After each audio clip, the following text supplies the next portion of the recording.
Hey everyone, Indian stock market is in continuous decline mode. Especially the mid and small cap index are falling like there's no tomorrow. Honestly speaking, the kind of sharp correction that happened in the small cap index in last few trading sessions was something even I didn't expect. Last time we witnessed such a sharp fall was during 2020 COVID crash and before that in the 2018 crash. Obviously, it has created a lot of panic among retail investors. The biggest question at this point is, when will the market bottom out? So in this video, I have shared my viewpoint on this topic. Alright, let's get started. So broadly, there are three important factors that result in rise and fall of the market. Earning growth, valuation, and investment flow that include both DIs and FIs. This third factor is again linked to the first two factors, that is earning growth and valuation. Now let's understand these factors in detail because the answer on market bottom would come from these three factors only. So just before this correction, when Nifty 50 touched highs of 26,000 levels, its P ratio touched levels of around 24-25. Obviously, the valuations were a bit stressed as compared to historical P levels of 2021. But then, the large cap index was never too expensive. The big froth was in mid and small cap index. Nifty mid cap PE touched levels of 45. Although this is not showing the right picture because this index PE jumped by 25% in a single day after addition of Vodafone Idea in the index.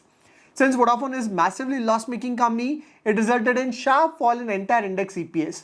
So even if you subtract this jump, Nifty mid-cap PE touched levels of around 36 as compared to historical median of 27. That's more than 30% premium to median valuation. If you look at small cap index, it also touched PE of around 36 against the median PE of 29. Although this data is only available since 2019. So in my opinion, the fair PE of Nifty small cap should be around 25-26 just like mid cap. I would give around 20-25% premium to mid and small cap index for the growth. So clearly your large cap was trading at around 15% premium and mid and small cap were trading at around 30-35% premium as compared to historical valuation. Here the important point is, why did mid cap and small cap valuation become so high? And the answer is your earning growth plus DI investment. Post-COVID, when the economy opened up, government focused a lot on capex and infrastructure, and that resulted in good growth in the economy. Especially the capex and infra-related companies, along with your defense, PSU, railway sector companies, witnessed extraordinary growth. And majority of these companies are part of mid and small cap index. Nifty 50 constitute mainly your banks, FMCG, IT, pharma. And if you notice, banks and FMCG became the biggest underperformer in this rally. However, mid and small cap index witnessed a sharp growth in earning, which is clearly reflected in EPS data, that is earning per share. This blue line represents the EPS growth of Nifty small cap index. Although this data is available only from 2022, but look at the sharp jump in EPS from 412 levels to 570 levels. Likewise, Nifty mid cap EPS also shoot up significantly. Although this fall is due to inclusion of Vodafone in the index. To cut the long story short, there was a sharp growth in Nifty mid-cap and small-cap earnings and that resulted in massive flow of money from retail investors.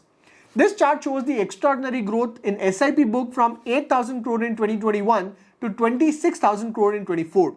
That's more than 3 times growth in inflow within 3 years. The important point here is majority of this money flow went into mid and small-cap index along with thematic fund. This is 2024 data where the large cap index that commands nearly 66% listed companies market cap witnessed only 17,400 crores of net flow in last 12 months as of 30th November.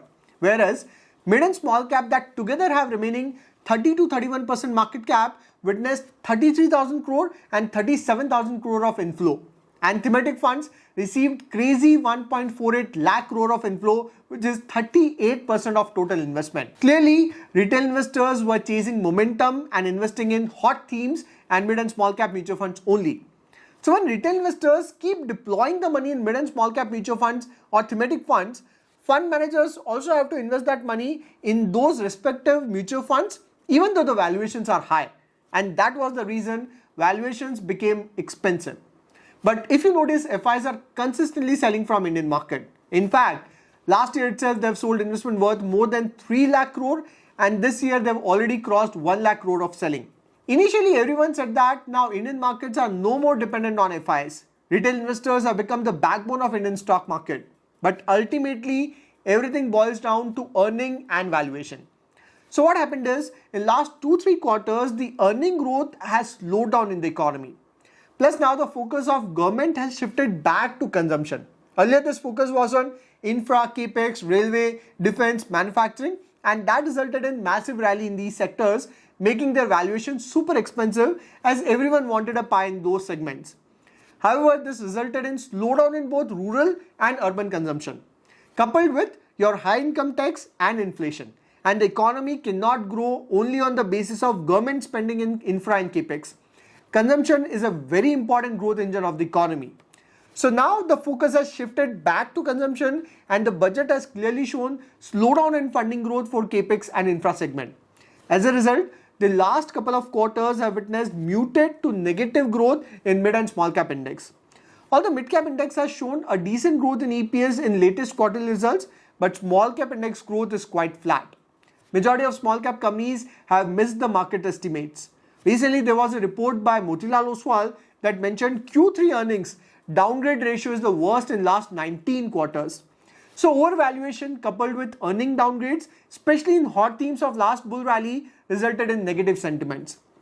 Plus FI selling added more pressure, and eventually the sentiment turned bearish for the market.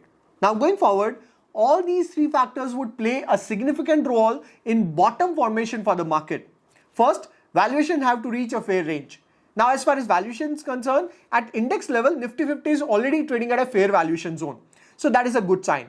And after this brutal correction in mid and small cap, Nifty mid cap 150 P is now at around 34, and removing that 25% spike in P ratio due to Vodafone, the mid cap P is around 28.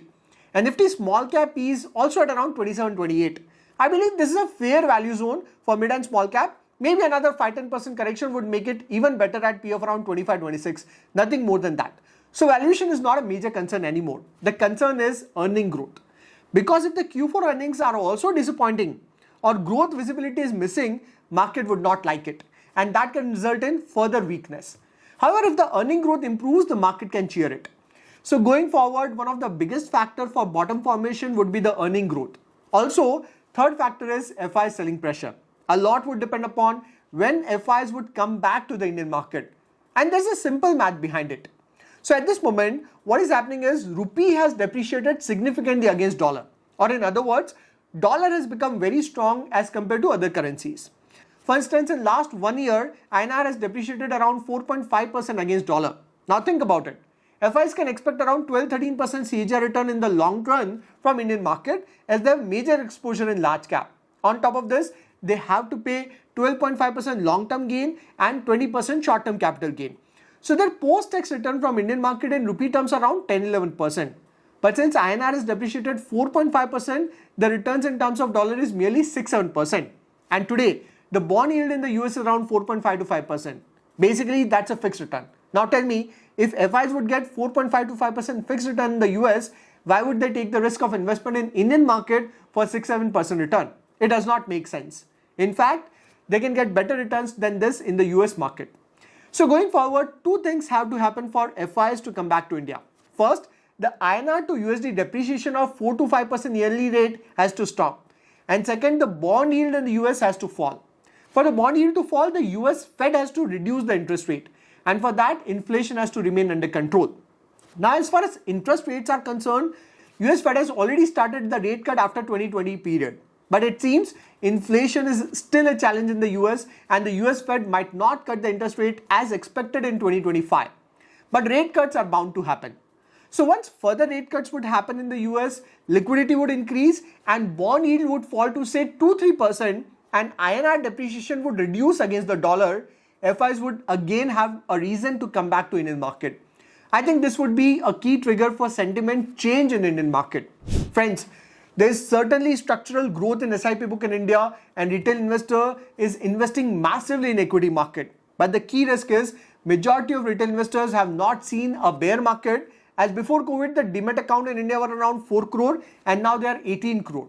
So if this earning growth weakness continues and FIs do not invest, it would test the patience level of retail investors.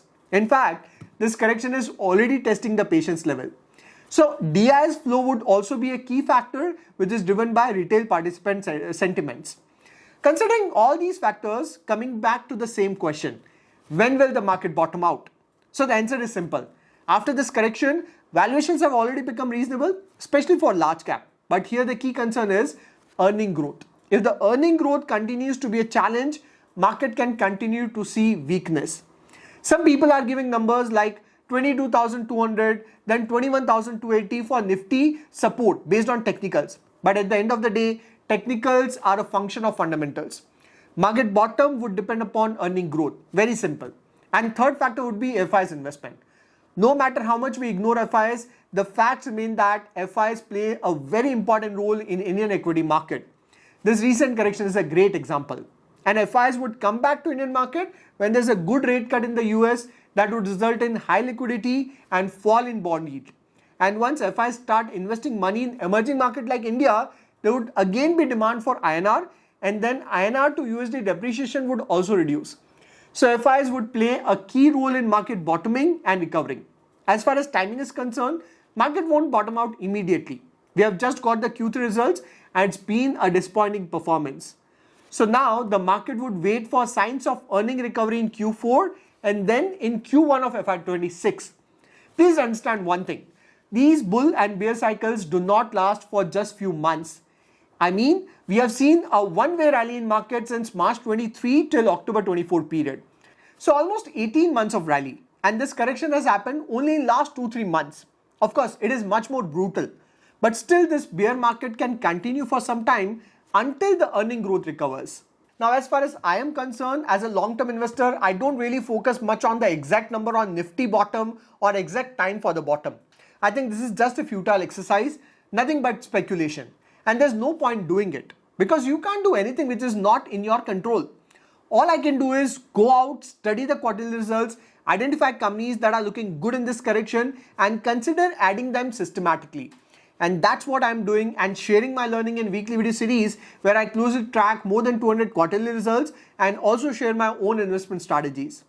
This I do in my website as well as on join button of this channel. For me, if I'm convinced about the growth story of a company and if there's a correction and valuations are comfortable, I don't wait for the perfect bottom because it's impossible to find the bottom. I like to spread my money in parts and invest systematically. Here the key is diversification across your large cap, mid cap and small cap and across sectors. And the most important part is think long term. This correction has certainly created a lot of doubt among retail investors. In fact, every investment done in last 6 to 12 months looks like a mistake. But if the stock picking is right, this correction has created a good opportunity to consider adding them in systematic manner at lower levels. Again, I'm not saying that you would be 100% right. Sure, there would be some mistakes. But as long as you invest with right knowledge and keep conviction and patience to remain invested for long term, market will eventually reward you. I just want to close this video with Warren Buffett quote. The stock market is a device for transferring money from the impatient to the patient. By the way, among all the negative sentiments in the market, the silver lining is that Indian economy macros are very strong. We have a great corporate balance sheet with lowest debt levels. Banks have a fantastic balance sheet with great asset quality. Our economy is growing at a decent rate. Fiscal deficit is also under control. So fundamentals are not a problem for Indian economy. The only challenge today is earning growth, as now valuations have also fallen significantly. Like I said, earning growth might not happen immediately. Last 2 quarters have already been weak, plus this correction has certainly dented the investors' sentiment. So in the short term, it won't be easy. But if you are a long-term investor and keep patience, it would be certainly worth it. Thank you for watching this video. I'll see you next video. Till then, take care.